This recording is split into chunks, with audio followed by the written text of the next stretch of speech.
ചെമ്പനിപ്പൂ സീരിയലിന്റെ നാളത്തെ episode review വിശേഷങ്ങളിലേക്ക് എല്ലാവർക്കും സ്വാഗതം. വീഡിയോയിലേക്ക് കടക്കുന്നതിന് മുമ്പായിട്ട് വീഡിയോ എല്ലാവരും ഒന്ന് ലൈക്ക് ചെയ്ത് ഹൈപ്പ് ചെയ്ത് കാണാൻ വേണ്ടി ശ്രമിക്കണേ.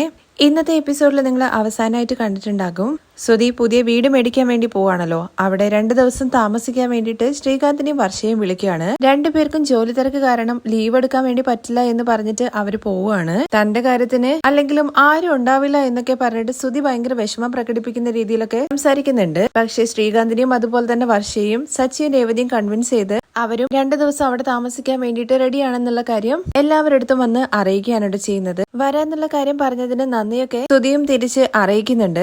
രവിയും പറയുന്നുണ്ട് സന്തോഷമുള്ള കാര്യം തന്നെയാണ് സുധി, ഇത്രയും വലിയൊരു വീടാണല്ലോ മേടിക്കാൻ വേണ്ടി പോകുന്നത്, അതുകൊണ്ട് തന്നെ ഏടാകൂടത്തിലൊന്നും പോയി ചാടരുതെന്നൊക്കെ പറയുന്നുണ്ട്. എന്നാൽ രവിയുടെ വാക്കുകളൊക്കെ കേട്ട ചന്ദ്രയാണെന്നുണ്ടെങ്കിൽ നിങ്ങൾ എന്തിനാണ് എപ്പോഴും അവനെ ഭയപ്പെടുത്തിക്കൊണ്ടിരിക്കുന്നത്, ഇപ്പോഴത്തെ കാലത്തൊക്കെ എങ്ങനെയെങ്കിലും എടുപിടിയെന്ന് വീട് മേടിക്കണം, പഴയ കാലത്തെ പോലെ വ്യാഖ്യാനമൊക്കെ സംസാരിച്ചുകൊണ്ടിരുന്നു കഴിഞ്ഞാൽ ഒരിക്കലും മുന്നോട്ട് വരാൻ വേണ്ടിയിട്ട് പറ്റത്തില്ല എന്ന് കരുതിയിട്ട് മോശപ്പെട്ട ഒരു സ്ഥലത്ത് പോയിട്ട് പെടാൻ വേണ്ടി പാടില്ലല്ലോ. ഇല്ല അച്ഛാ, എല്ലാം കറക്റ്റായി ചെക്ക് ചെയ്തതിന് ശേഷം തന്നെയാണ് ഞാൻ വാങ്ങാൻ വേണ്ടിയിട്ട് പോകുന്നത്.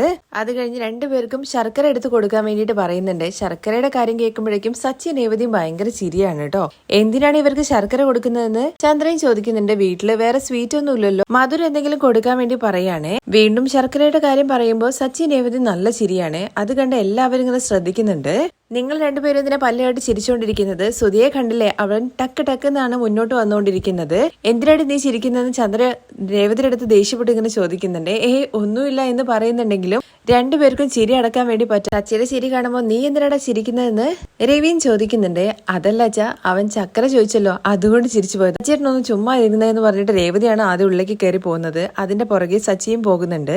ഇവർക്ക് കാര്യം മനസ്സിലാവുന്നില്ല. ശർക്കര എന്ന് പറഞ്ഞു കഴിഞ്ഞാൽ സച്ചിയുടെയും രേവതിയുടെ ഇടയിൽ ഉമ്മയാണല്ലോ, അതുകൊണ്ടാണ് ചിരിച്ചത്. തുടർന്ന് കാണിക്കുന്നത് രേവതിയാണെങ്കിൽ അമ്മയും അതുപോലെ തന്നെ ദേവുവിനെ ശരത്തിനെയൊക്കെ കാണാൻ വേണ്ടിയിട്ട് അമ്പലത്തിലേക്ക് പോവാണ് കേട്ടോ. ചെന്ന ഉടനെ തന്നെ രേവതി എല്ലാവരുടെ കയ്യിലേക്ക് പൈസ കൊടുക്കുന്നുണ്ട്. എന്താ കാര്യം എന്ന് ലക്ഷ്മി അന്വേഷിക്കുന്നുണ്ടെങ്കിലും ആദ്യം അമ്മ പൈസ പിടിക്കുക എന്ന് പറഞ്ഞിട്ടാണ് കൊടുക്കുന്നത്. പൈസ കൊടുത്തതിന് ശേഷം പറയുന്നത് ഇത് എനിക്ക് ആദ്യമായിട്ട് കിട്ടിയ ഓർഡറിന്റെ പൈസയാണ് അമ്മയെന്ന്, നിനക്ക് ചെലവൊക്കെ ഉണ്ടാവില്ലല്ലോ രേവതി, നിന്റെ കയ്യിൽ തന്നെ വെച്ചോ എന്ന് പറയുന്നുണ്ട്. അതൊക്കെ അമ്മ എന്റെ കയ്യിലുണ്ട്, ഇന്നലെ തന്നെ നിങ്ങൾക്ക് കൊണ്ടുതരണം എന്ന് വിചാരിച്ചതാണ്, പക്ഷെ പറ്റിയില്ല. ഇന്നലെ സച്ചേട്ടനാണെന്നുണ്ടെങ്കിൽ എന്റെ അടുത്ത് ദേഷ്യത്തിലായിരുന്നു. ദേഷ്യം എന്ന് ചോദിക്കുമ്പോ അതെ അമ്മേ എന്ത് പറയാനാണ്, ഇന്നലെ മണ്ഡപ ഡെക്കറേഷന്റെ ഓർഡറിന്റെ പൈസ കിട്ടിയപ്പോ ഞാന് അറിയാത്തൊരു വാക്ക് പറഞ്ഞുപോയി, ഞാന് സച്ചേട്ടനേക്കാൾ കൂടുതൽ സമ്പാദിച്ചു കണ്ടോ എന്നുള്ള കാര്യത്തെ കുറിച്ച്. അതിനിപ്പോ എന്താ ചേച്ചി എന്ന് ദേവ് ചോദിക്കുന്നുണ്ട്. അതിന് പ്രത്യേകിച്ച് ഒന്നും ഉണ്ടായിട്ടല്ല ഞാൻ പറഞ്ഞത്, പക്ഷെ അതിന്റെ പേരില് സച്ചേട്ടന് ഭയങ്കരമായിട്ട് ദേഷ്യം വന്നു. എന്തൊക്കെയാണെന്നുണ്ടെങ്കിലും ആണുങ്ങള് അവർ അവരുടെ തനി സ്വരൂപം കാണിക്കുക തന്നെ ചെയ്യും. ഇത് കേട്ട ലക്ഷ്മിയാണെന്നുണ്ടെങ്കിൽ ഇത് നോക്ക് രേവതി, സച്ചി മാത്രമല്ല എല്ലാ ആണുങ്ങളും അങ്ങനെ തന്നെയാണ്. ഒരു ദിവസം നിന്റെ അച്ഛന്റെ അടുത്ത് ഞാൻ മഴക്കാലം ആണല്ലോ അതുകൊണ്ട് കരിമ്പ് ജ്യൂസ് വല്ലാതെ പോവില്ലല്ലോ, മാലയാണെന്നുണ്ടെങ്കിൽ ഒരുപാട് ഓർഡർ ഉണ്ട്, മാല കെട്ടിത്തരാൻ വേണ്ടിട്ട് ഞാൻ വിളിച്ചു, ഇതില് കുറച്ച് നമുക്ക് കൂടുതലായിട്ട് സമ്പാദിക്കുക എന്നുള്ള കാര്യം ഞാൻ അറിയാതെ പറഞ്ഞു പോയി. അപ്പോഴേക്കും നിന്റെ അച്ഛനാണെന്നുണ്ടെങ്കിൽ ദേഷ്യം വന്നു, നിന്റെ തൊഴിലില് എന്റെ തൊഴിലിനേക്കാളും വരുമാനം കൂടുതലാണെന്നല്ലേ നീ പറയുന്നത് എന്നൊക്കെ പറഞ്ഞ് നിന്റെ അച്ഛനുണ്ടല്ലോ ഒരാഴ്ചയാണ് എന്റെ അടുത്ത് മിണ്ടാതെ നടന്നത്. അമ്മ പറയുന്നത് സത്യമാണോന്ന് വിശ്വസിക്കാൻ പറ്റാതെ രേവതി ചോദിക്കുമ്പോ അതേടി ഞാൻ പറഞ്ഞ സത്യം തന്നെയാണ്, സച്ചി ഒരു ദിവസമല്ലേ നിന്റെ അടുത്ത് മിണ്ടാതിരുന്നുള്ളൂ, എന്നാലേ നിന്റെ അച്ഛനെ എന്റെ അടുത്ത് ഒരാഴ്ച എന്റെ മുമ്പ് കൂടെ മുഖം ഏറ്റി പിടിച്ചോണ്ട് നടന്നത്. നമ്മൾ ആലോചിക്കാതെ ഓരോ കാര്യങ്ങൾ പറയും, എന്നാൽ ഈ ആണുങ്ങളുണ്ടല്ലോ ചെറിയ കാര്യം പോലും അത് വലിയ കാര്യമാക്കിയിട്ടാണ് എടുക്കുക. നമ്മളാണ് വാക്കുകളൊക്കെ നോക്കിയും കണ്ടിട്ടും പ്രയോഗിക്കേണ്ടത്. അതമ്മേ എന്തായാലും എനിക്ക് ഒറ്റ ദിവസം കൊണ്ട് തന്നെ മനസ്സിലായി. ദേവുവാണെന്നുണ്ടെങ്കിൽ ശ്രുതി വരുന്നത് കണ്ടിട്ട് രേവതിയുടെ അടുത്ത് പറയുവാണേ. അങ്ങനെ ശ്രുതി കയറി വരുന്നത് കാണുമ്പോ തന്നെ അരികിലേക്ക് ചെന്നിട്ട് രേവതി എന്താ ഇങ്ങോട്ട് വന്നതെന്ന് ചോദിക്കുന്നുണ്ട്. ഞാൻ പറഞ്ഞിട്ടില്ലായിരുന്നു രേവതി വീടിന് അഡ്വാൻസ് കൊടുക്കാൻ വേണ്ടി പോവാണെന്നുള്ള കാര്യം, അത് ഈ അമ്പലത്തിൽ വെച്ചിട്ടാണ് കൊടുക്കുന്നത്. ആണോ, എന്തായാലും അഡ്വാൻസ് കൊടുക്കുന്നതിന് മുമ്പായിട്ട് ഒരു അർച്ചന ചെയ്തതിന് ശേഷം കൊടുക്കാൻ വേണ്ടി പറയുന്നുണ്ട്, അതിന് വേണ്ടിയിട്ടാണ് വന്നത്. അങ്ങനെയാണെങ്കിൽ ശ്രുതി വാ, ഞാൻ വന്നിട്ട് കാര്യങ്ങൾ ചെയ്തു തരാമെന്ന് രേവതി പറയുന്നുണ്ട്. നിക്ക് രേവതി, അതൊക്കെ എന്തിനാണ്, ഇവിടെ റെക്കമെൻഡേഷന്റെ കാര്യമില്ലല്ലോ, നീ എന്തിനാ വെറുതെ ബുദ്ധിമുട്ടുന്നത്, നീ നിന്റെ ജോലി നോക്കുന്നൊക്കെ പറഞ്ഞിട്ട് രേവതി ഒന്ന് കൊച്ചാക്കുന്ന രീതിയിൽ സംസാരിക്കുകയാണ് കേട്ടോ. ഇനി മാലയും കൊടുക്കാനുണ്ട് അവിടെ. ആണോ, മാലയും മേടിച്ചിട്ടാണോ നീ വന്നത്, നമ്മുടെ കടയിൽ നിന്ന് മേടിച്ചാൽ മതിയായിരുന്നല്ലോ, പൈസ പോലും ഞാൻ ചോദിക്കില്ലായിരുന്നു എന്ന് ലക്ഷ്മി പറയുന്നുണ്ട്. ആന്റി ദേവിക്ക് ചേർത്താനുള്ള മാലയാണല്ലോ, അത് വെറുതെ വാങ്ങാൻ വേണ്ടി പാടില്ല, കാശ് കൊടുത്ത് തന്നെ വാങ്ങണം, അതാണ് പുറത്തുനിന്ന് മേടിച്ചിട്ട് വന്നതെന്ന് പറഞ്ഞിട്ട് അങ്ങ് ഉള്ളിലേക്ക് കയറി പോവാണേ. ശ്രുതി പറഞ്ഞ വാക്കുകളെല്ലാം കേട്ടിട്ട് ലക്ഷ്മി ചോദിക്കുന്നുണ്ട്, ഇവളെന്താ ഇങ്ങനെ പറഞ്ഞിട്ട് പോകുന്നത്, നമ്മുടെ കുടുംബമാണല്ലോ എന്ന് വിചാരിച്ചിട്ടാണ് കാശ് വേണ്ടെന്ന് പറഞ്ഞത്. അമ്മേ നമ്മുടെ കുടുംബമാണെന്നുള്ള കാര്യം അമ്മ മാത്രം വിചാരിച്ചാൽ മതിയോ? അവർക്കും അത് തോന്നണ്ടേ? അമ്മ വാ എന്ന് പറഞ്ഞിട്ട് രേവതി അങ്ങ് കൂട്ടി പോകുമ്പോഴേക്കും ശ്രുതി അമ്പലത്തിനുള്ളിലേക്ക് അങ്ങ് കയറുവാണ്. അവിടെ ഒരു കുടത്തിൽ നിറയും വെള്ളം വെച്ചിട്ടുണ്ടായിരുന്നു കേട്ടോ. അത് ശ്രുതിയുടെ കാല് തട്ടിയിട്ട് ചിന്തി പോവാണ്. ശ്രുതി നോക്കിയിട്ടൊക്കെ വേണ്ടേ പോവാൻ എന്നുള്ള കാര്യം ശ്രുതി ചോദിക്കുന്നുണ്ട് കേട്ടോ. ഞാന് അവിടെ കുട ഉണ്ടായത് കണ്ടില്ല. അപ്പോഴേക്കും ആ അമ്പലത്തിലുള്ള ഒരാൾ വരുന്നുണ്ട്. ഇവിടെയാണോ നിങ്ങൾ കുടമൊക്കെ കൊണ്ടുവയ്ക്കുന്നതെന്ന് ശ്രുതി ചോദിക്കുന്നുണ്ട്. പക്ഷെ അദ്ദേഹം ആണെന്നുണ്ടെങ്കിൽ നിങ്ങൾ പൊക്കോളൂ, ഞാൻ നോക്കിക്കോളാം എന്ന് പറഞ്ഞിട്ട് അവരെ അങ്ങ് പറഞ്ഞു വിടുവാണേ. ശ്രുതിക്ക് ഒന്നും പറ്റില്ലല്ലോ എന്നൊക്കെ ശ്രുതി അന്വേഷിക്കുന്നുണ്ട് കേട്ടോ. ഇല്ല നമുക്ക് ഉള്ളിലേക്ക് കയറി പോവാന്ന് പറഞ്ഞിട്ട് അവരങ്ങ് ഉള്ളിലേക്ക് കയറുവാണേ. അതിനിടയ്ക്ക് ദേവതിയുടെ അടുത്ത് ദേവുവാണെന്നുണ്ടെങ്കിൽ ചേച്ചി അവരെന്താ അഡ്വാൻസ് കൊടുക്കുന്ന കാര്യത്തെ കുറിച്ച് പറഞ്ഞത്? ഓ അതാണോ? അവര് ഹിൽ ടോപ്പില് ഒരു വലിയ വീട് വാങ്ങാൻ വേണ്ടിട്ട് പോവാണ്. 3 കോടി രൂപയെന്ന് പറയാണേ. ഇത് കേട്ട ശരത്താണെങ്കിൽ 3 കോടി ഒന്ന് ചോദിക്കുന്നുണ്ട്. ആ ചേച്ചി, നോർമലി അവര് തന്നെ ഭയങ്കര കാണിക്കുന്ന ആൾക്കാരാണ്. ഇനിയിപ്പോ ഇതുകൂടി ആയി കഴിഞ്ഞ് കഴിഞ്ഞാൽ പറയേണ്ട ആവശ്യമില്ലല്ലോ. അതിന്റെ ചാടയാണ് ചേച്ചി ഇപ്പൊ കാട്ടിയിട്ട് പോയത്. ശരി ദേവു, അതൊക്കെ വിട്ടേക്ക്. അമ്മ പറഞ്ഞത് നീയും കേട്ടതല്ലേ, ഭർത്താക്കന്മാരെടുത്ത് തന്നെ സൂക്ഷിച്ചും കണ്ടിട്ട് സംസാരിക്കണമെന്ന്. അപ്പൊ ഇവരെ പോലെ ആൾക്കാരെടുത്ത് നമ്മൾ എത്രത്തോളം സൂക്ഷിക്കണം എന്നുള്ള കാര്യം ഒന്ന് ആലോചിച്ചാൽ പോരെ. അങ്ങനെ അവരൊക്കെ സംസാരിക്കുന്നുണ്ടെങ്കിലും ലക്ഷ്മി വേറൊരു ലോകത്ത് എന്നുള്ള രീതിയിൽ സങ്കടപ്പെട്ടിങ്ങനെ നിൽക്കുന്നുണ്ട്. അത് ശ്രദ്ധിച്ച് രേവതിയാണെന്നുണ്ടെങ്കിൽ എന്ത് പറ്റി അമ്മേ, അമ്മ എന്താ വല്ലാതിരിക്കുന്നതെന്ന് ചോദിക്കുവാണേ. ഒന്നുമില്ലടി, അവര് നല്ലൊരു കാര്യത്തിന് വേണ്ടിയിട്ട് പോവല്ലേ. ആ സമയത്താണ് ശ്രുതിയുടെ കാല് തട്ടിയിട്ട് നരകുടം ചിന്തിയത്. അത് ശകുനം തീരെ ശരിയല്ലല്ലോ എന്ന് പറയാണ്. ശകുനം ശരിയല്ല എന്നോ? അതേടി, ഒന്നാമത് അമ്പലത്തിൽ വെച്ചിട്ടല്ലേ ഇങ്ങനെ കാര്യം നടന്നത്. ശകുനം ശരിയല്ല, ഇത് അപശകുനമാണ്. നല്ലൊരു കാര്യത്തിന് വേണ്ടിയിട്ടല്ലേ അവര് വന്നിരിക്കുന്നത്. ശകുനം ശരിയല്ല. ഇനി ഒരു ദിവസത്തേക്ക് മാറ്റി വെക്കാൻ വേണ്ടിയിട്ട് ഞാൻ പോയി പറഞ്ഞിട്ട് വരാം എന്ന് പറഞ്ഞ് രേവതി പോകുന്നുണ്ട്. പക്ഷെ രേവതിയാണെന്നുണ്ടെങ്കിൽ ലക്ഷ്മി പിടിച്ചു നിർത്തുന്നുണ്ട്. രേവതി, നീ ഇപ്പൊ ഇത് പോയി പറഞ്ഞു കഴിഞ്ഞാലും അവർ കേൾക്കാനൊന്നും പോകുന്നില്ല. നീ എന്തോ അസൂയയിൽ സംസാരിക്കാന്നുള്ള കാര്യം അവര് പറയുള്ളൂ. അത് ചേച്ചി അമ്മ പറഞ്ഞത് ശരി തന്നെയാണ്. അതിനും അവർ ഓവറായിട്ട് സംസാരിക്കും. രേവതി, നീ ഒരു കാര്യം ചെയ്താൽ മതി. അവര് പോയി കഴിഞ്ഞതിന് ശേഷം ഉണ്ടല്ലോ, ദേവിക്ക് മുമ്പിൽ ചെന്നിട്ട് ഒരു തേങ്ങ ഉടക്കി അവർക്ക് ഒന്നും സംഭവിക്കരുത് എന്നുള്ള കാര്യം വിചാരിച്ചിട്ട് അതിന് ശരി എന്ന് രേവതി മറുപടി കൊടുക്കുവാണ്. രേവതിയാണെന്നുണ്ടെങ്കിൽ ഇവർ അഡ്വാൻസ് കൊടുക്കുന്നുണ്ടല്ലോ, അങ്ങോട്ടേക്ക് പോവാണ്. അമ്മയും അതുപോലെ ദേവും ശരത്തും പുറത്തേക്ക് പോകുന്നുണ്ട്. അതേസമയം ശ്രുതിയും അവരടുത്ത് സംസാരിച്ചുകൊണ്ട് നിൽക്കുന്നുണ്ട് കേട്ടോ. ശ്രുതി പറയുന്നുണ്ട്, ഇപ്പോ 5 ലക്ഷം രൂപയുണ്ട്, ബാക്കി 25 lakhs സബ് ഡീലേഴ്സിന്റെ കയ്യിൽ നിന്ന് കളക്ട് ചെയ്തതിനു ശേഷം നിങ്ങളുടെ കയ്യിലേക്ക് തരാം എന്ന് പറയുകയാണെ. ബാലൻസ് തുകയും നിങ്ങൾ ക്യാഷ് ആയിട്ട് തന്നെ എനിക്ക് തന്നാൽ മതി. ശ്രുതി, എനിക്ക് നിങ്ങളെ ഒരുപാട് ഇഷ്ടപ്പെട്ടു കേട്ടോ. നിങ്ങൾ മുന്നേറി വരുന്ന ഒരു ബിസിനസ്മാൻ ആയതുകൊണ്ട് തന്നെ ഈ വീടെടുത്തതിന് ശേഷം നിങ്ങൾ മുന്നേറി വന്നു കഴിഞ്ഞു കഴിഞ്ഞാൽ എന്റെ പേരും പറയുമല്ലോ, അതുകൊണ്ടാണ്. അതിന് താങ്ക്സ് ഒക്കെ പറയുന്നുണ്ട് കേട്ടോ ശ്രുതി. അതിനുശേഷം ശ്രുതി, നമുക്ക് പണം കൊടുത്താലോ എന്ന് ചോദിക്കുമ്പോൾ ആ കൊടുക്കാം ശ്രുതി എന്ന് പറഞ്ഞിട്ട് അവർക്ക് നേരെ പണം നീട്ടുമ്പോഴേക്കും അതിനു മുമ്പായിട്ട് അഡ്വാൻസ് എഗ്രിമെന്റ് ഞങ്ങൾ റെഡിയാക്കി വെച്ചിട്ടുണ്ട്, അതിനകത്ത് നിങ്ങൾ സൈൻ ചെയ്യൂ. സൈൻ ചെയ്യാൻ വേണ്ടി പോകുമ്പോഴേക്കും നമ്മുടെ രേവതി ആണെന്നുണ്ടെങ്കിൽ അവിടെ നിന്നുകൊണ്ട് ശ്രുതി എന്ന് പറഞ്ഞു വിളിക്കുവാണേ. ഉടനെ തന്നെ ശ്രുതി രേവതിക്ക് അരികിലേക്ക് വരുന്നുണ്ട്. ഇപ്പോ അഡ്വാൻസ് കൊടുക്കാൻ വേണ്ടി പോവാണ്, നീ എന്തിനാ വിളിച്ചെന്ന് ചോദിക്കുവാണേ. നീ ഇപ്പൊ ശ്രുതി അമ്പലത്തിനുള്ളിലേക്ക് കയറി വരുന്ന സമയത്ത് നിന്റെ കാല് തട്ടിയിട്ട് കുടം താഴെ വീണില്ലേ? അതെ വീണു. അതിനിപ്പോ എന്താന്ന് ശ്രുതി ചോദിക്കുവാണേ. അത് ശകുനം ശരിയല്ല എന്നുള്ള കാര്യമാണ് അമ്മ പറഞ്ഞത്. ശകുനം അതുപോലെ ബാക്കിയുള്ള കാര്യങ്ങളെ കുറിച്ചിട്ടൊക്കെ ശ്രുതിക്ക് നല്ല വിശ്വാസം ഉള്ളതാണല്ലോ, അതുകൊണ്ട് ശ്രുതി ആകെ ടെൻഷൻ ആവുന്നുണ്ട് ഇത് കേൾക്കുമ്പോഴേക്കും. സാധാരണ അമ്പലത്തിലേക്ക് വരുന്ന സമയത്താണെന്നുണ്ടെങ്കിൽ കുഴപ്പമില്ല, നീ ഒരു നല്ല കാര്യത്തിന് വേണ്ടിയിട്ടാണ് ഇപ്പൊ ഇങ്ങോട്ടേക്ക് വന്നത്. ആ സമയത്താണല്ലോ കുടം മറിഞ്ഞു വീണത്. ഇനിയൊന്ന് ആലോചിച്ച് പിന്നൊരു ദിവസത്തേക്ക് മാറ്റിവെക്കുന്നതല്ലേ നല്ലതെന്നൊക്കെ ചോദിക്കുന്നുണ്ട് രേവതി. ഇത് കേട്ടിട്ട് ശ്രുതിയും ടെൻഷൻ ആവുന്നത് ശ്രുതി ശ്രദ്ധിക്കുന്നുണ്ട്. അങ്ങനെ എന്ത് പറ്റി ശ്രുതി എന്ന് ചോദിച്ചുകൊണ്ട് ശ്രുതി അരികിലേക്ക് ചെല്ലുമ്പോഴേക്കും രേവതി പറഞ്ഞതുപോലെ തന്നെ ശകുനം പ്രശ്നമുള്ളത് പോലെയാണ് എനിക്കും തോന്നുന്നത്. അതുകൊണ്ട് മറ്റൊരു ദിവസത്തേക്ക് മാറ്റി വെച്ചാലോ? ശ്രുതി എന്തൊക്കെയാ പറയുന്നത്? ഞാൻ ശ്രദ്ധിക്കാതെ കുടം തട്ടിവിട്ടു, അതും ശകുനവുമായിട്ട് എന്താണ് ബന്ധമുള്ളത്? നമുക്ക് ഇന്ന് തന്നെ കാശ് കൊടുക്കുക എന്നുള്ള കാര്യമാണ് ശ്രുതി പറയുന്നത്. അപ്പോഴേക്കും കാശ് മേടിക്കുന്ന ആൾക്കാരുണ്ടല്ലോ, അവരരികിലേക്ക് വരുന്നുണ്ട്. എന്നിട്ട് ഇതാരാണെന്ന് ചോദിക്കുമ്പോൾ ശ്രുതി പറയുന്നത് എന്റെ അനിയന്റെ ഭാര്യയാണ് എന്നാണ്. ഓ, സ്വന്തക്കാരാണല്ലേ, അപ്പോ അവര് അങ്ങനെയൊക്കെ സംസാരിക്കുള്ളൂ. ഇത് നോക്ക് ശ്രുതി, ഒരാള് വീട് അതുപോലെ തന്നെ നല്ല രീതിയിലൊക്കെ ജീവിച്ചു കഴിഞ്ഞു കഴിഞ്ഞാൽ ഏത് സ്വന്തക്കാർക്കാണ് അതൊക്കെ ഇഷ്ടപ്പെടുന്നത്? ഫാമിലിയിലുള്ള ആൾക്കാര് ഇങ്ങനെയൊക്കെ തന്നെ പറയുള്ളൂ. പക്ഷെ രേവതി പറഞ്ഞ ആ കാര്യം ഉണ്ടല്ലോ, ശ്രുതിയുടെ മനസ്സിൽ ഇങ്ങനെ സ്റ്റക്കായിട്ട് നിൽക്കുന്നുണ്ട്. അതുകൊണ്ടൊന്നും അല്ല സർ, ഈ അമ്പലത്തിലാണ് ഇവര് വർഷങ്ങളായിട്ട് പൂ കെട്ടിക്കൊണ്ടിരിക്കുന്നത്. അതുകൊണ്ട് അമ്പലത്തിന്റെ കാര്യവുമായി ബന്ധപ്പെട്ട കാര്യങ്ങളൊക്കെ ഇവർക്ക് നന്നായിട്ട് അറിയാം. അതുകൊണ്ടാണ് ഞാൻ ഒന്നുകൂടി ആലോചിക്കുന്നത്. അതുകൊണ്ട് സർ, ഒരു ദിവസം കഴിഞ്ഞിട്ട് അഡ്വാൻസ് തന്നാൽ മതിയോ എന്നുള്ള കാര്യം ശ്രുതി ചോദിക്കുന്നുണ്ട്. പക്ഷെ അവര് പറ്റിക്കാൻ വേണ്ടി നടക്കുവാണല്ലോ, അവർക്ക് ഉടനെ തന്നെ പണം കിട്ടണം. അതിനുവേണ്ടി അവര് പറയുന്നത് നിങ്ങൾ പറയുന്ന കാര്യമൊന്നും ഞങ്ങൾക്ക് അത്ര ദഹിക്കുന്നില്ല. ഞങ്ങൾ വരുന്ന സമയത്ത് ശകുനങ്ങളെല്ലാം നോക്കിയിട്ടാണ് വന്നിരിക്കുന്നത്.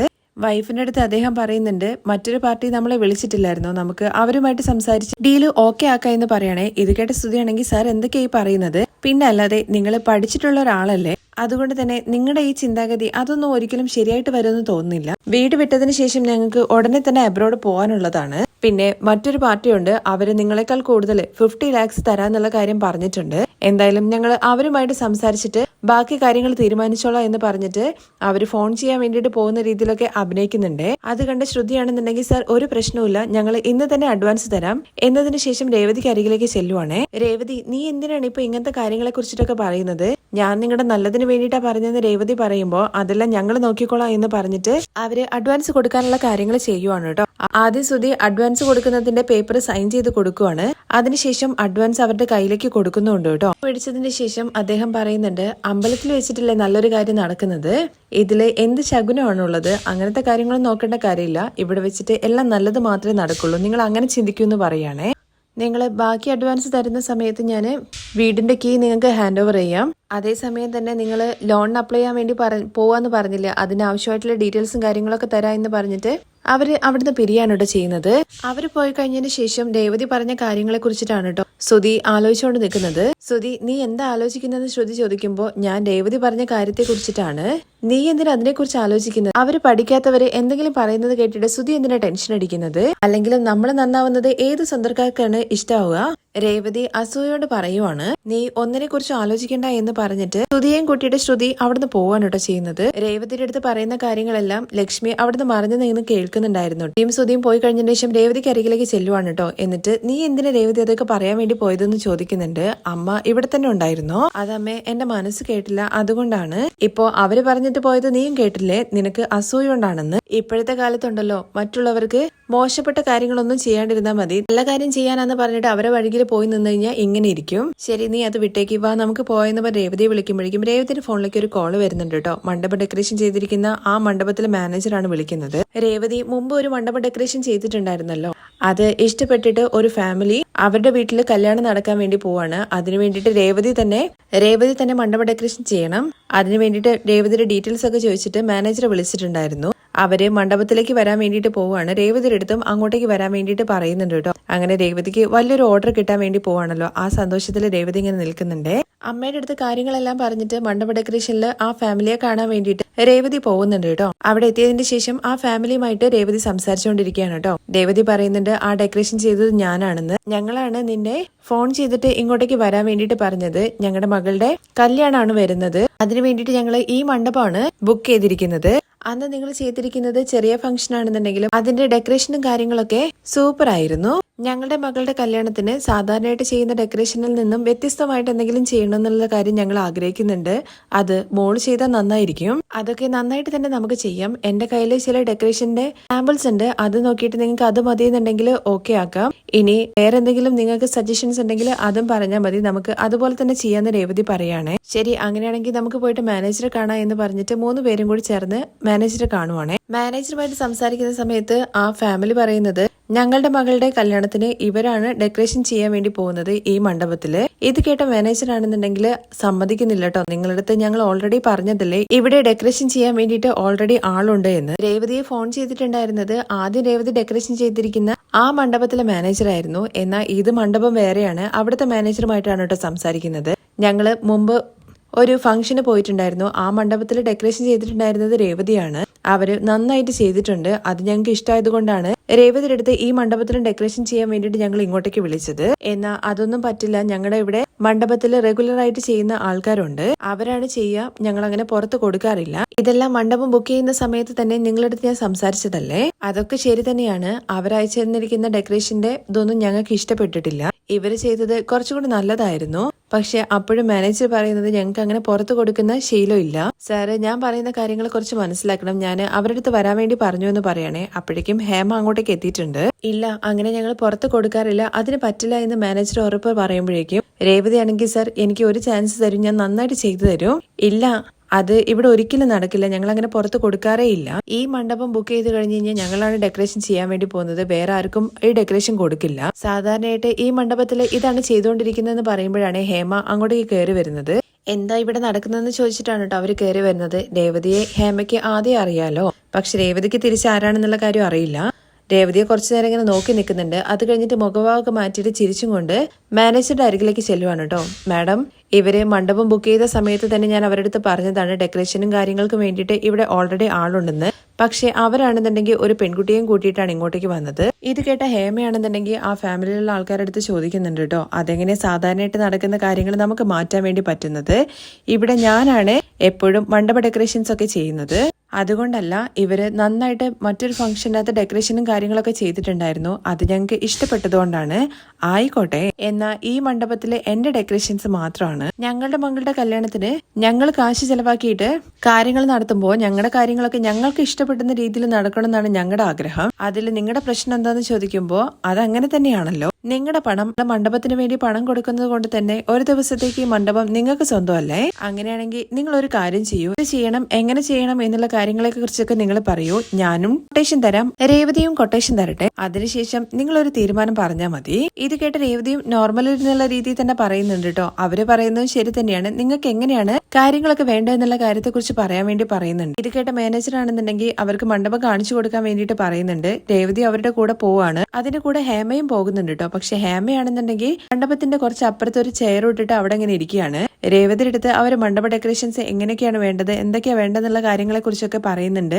രേവതിയാണെന്നുണ്ടെങ്കിൽ കൊട്ടേഷൻ എത്ര വരും എന്നുള്ള കാര്യം, പൂവിന്റെ വിലയും അതുപോലെ തന്നെ ഓരോരുത്തരെ വിളിച്ച് കാര്യങ്ങളൊക്കെ അന്വേഷിച്ചിട്ടാണ് കേട്ടോ കൊട്ടേഷൻ കൊടുക്കാൻ വേണ്ടി പോകുന്നത്. എന്നാൽ രേവതി കൊടുക്കുന്ന കൊട്ടേഷനേക്കാളും മുമ്പായിട്ട് ആരെയും വിളിക്കുകയോ ഒന്നും ചെയ്യാതെ തന്നെ ഒരു പേപ്പറിനകത്ത് കൂടെയുള്ള അവന്റെ അടുത്ത് ആ കൊട്ടേഷൻ എഴുതിയിട്ട് കൊടുക്കുന്നുണ്ട് കേട്ടോ. രേവതി കൊട്ടേഷൻ എഴുതി കൊടുക്കാൻ വേണ്ടിയിട്ട് പോവാണ്. രേവതിയുടെ കൊട്ടേഷൻ ആണോ അതോ ഹേമയുടെ കൊട്ടേഷൻ ആണോ ഇനി ആ ഫാമിലി എടുക്കാൻ വേണ്ടി പോകുന്നത് എന്നുള്ള കാര്യത്തെക്കുറിച്ചുള്ള റിവ്യൂ ഒക്കെ നമുക്ക് നാളത്തെ എപ്പിസോഡിൽ കേൾക്കാം കേട്ടോ. ബാക്കി വിശേഷങ്ങൾ കേൾക്കാൻ താല്പര്യം ഉണ്ടെന്നുണ്ടെങ്കിൽ നെക്സ്റ്റ് എപ്പിസോഡിൽ കമന്റ് ചെയ്യണേ. താങ്ക്